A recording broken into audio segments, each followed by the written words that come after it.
Have you ever wondered why life sometimes feels unfair? Why things fall apart, even when your heart is pure and your intentions are good? I once met a man whose story changed the way I see everything. His name was Sonu, a humble farmer living in a quiet valley surrounded by misty hills.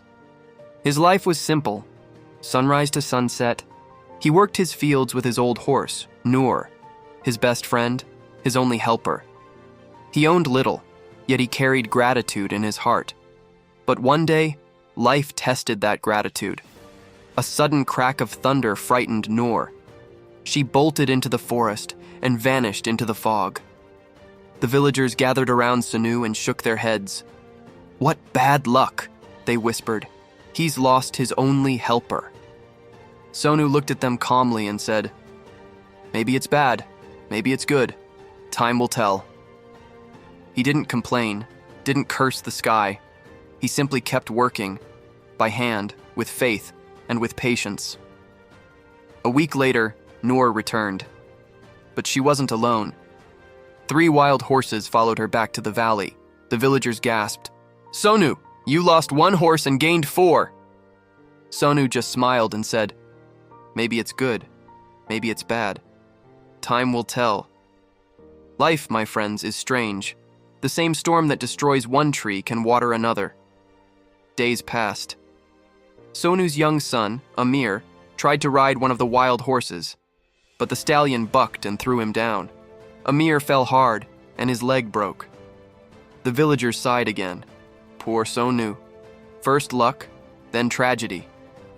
But Sonu, looking at his son, said softly, "Maybe it's bad, maybe it's good. Time will tell."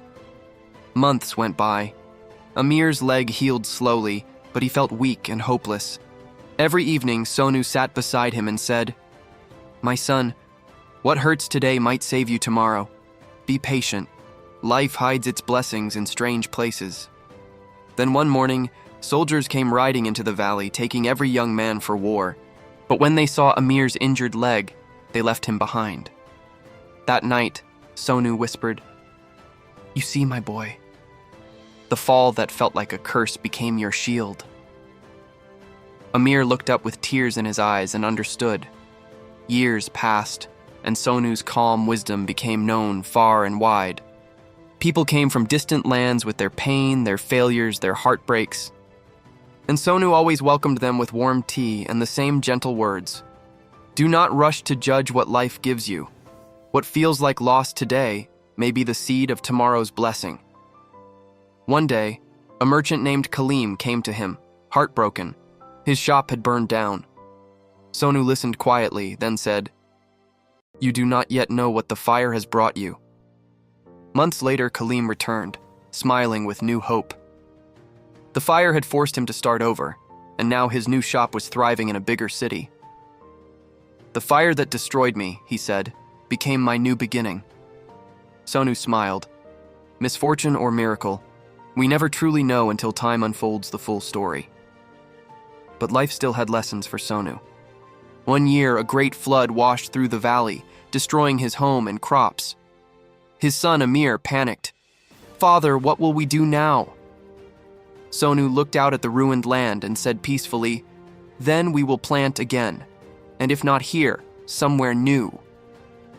When the floodwaters finally receded, they found rich, fertile soil beneath the mud. That year, their harvest was the best the valley had seen in decades. And in that golden field, Sonu whispered to Amir, "My son, never curse what you don't understand. Sometimes what seems to break you is only bending you toward your purpose." Amir smiled. "And sometimes what we think we've lost is life preparing us for what we truly deserve." Sonu nodded. "Exactly, my son. Misfortune is a teacher wearing a rough face. Blessings always come quietly after it. So, when life feels unfair, remember Sonu's words. Maybe it's bad, maybe it's good. Time will tell. Trust the unseen plan. Be patient in the waiting, because every ending hides a beginning, and every heartbreak hides a lesson. Sometimes the blessings you pray for arrive disguised as pain.